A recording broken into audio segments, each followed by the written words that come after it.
సూర్యాపేట జిల్లా కలెక్టర్ కార్యాలయంలో ఘనంగా శ్రీ సర్దార్ సర్వాయి పాపన్న గౌడ్ 317వ వేడుకలు నిర్వహించారు. కలెక్టర్ కార్యాలయంలో నిర్వహించిన కార్యక్రమం రాష్ట్ర ప్రభుత్వం అధికారికంగా బీసీ వెల్ఫేర్ అధికారుల సమక్షంలో జరగడం పట్ల పాపన్న భావాజాలం గల అభిమానులు హాజరై ఘనంగా నివాళులర్పించారు.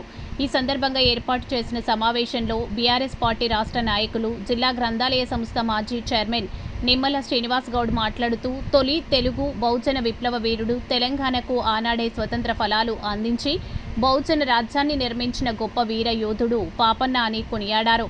మొఘలాయుల పరిపాలన కాలంలో బడుగు బలహీన వర్గాలపై జరుగుతున్న అన్యాయాన్ని, దౌర్జన్యాలను ఎదిరించి నిలిచిన గొప్ప పోరాట యోధుడు పాపన్న అని తెలిపారు.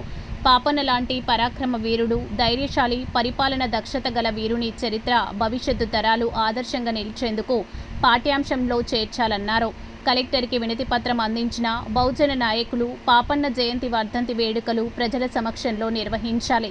పాపన్న చరిత్రను పాఠ్యాంశాల్లో చేర్చాలి. పాపన్న ఏలిన జనగామ జిల్లాకు పాపన్న జిల్లాగా నామకరణం చేయాలి. పాపన్న నడియాడిన సూర్యాపేట గడ్డలో పాపన్న పేరిట స్మృతివనం ఏర్పాటు చేయాలి.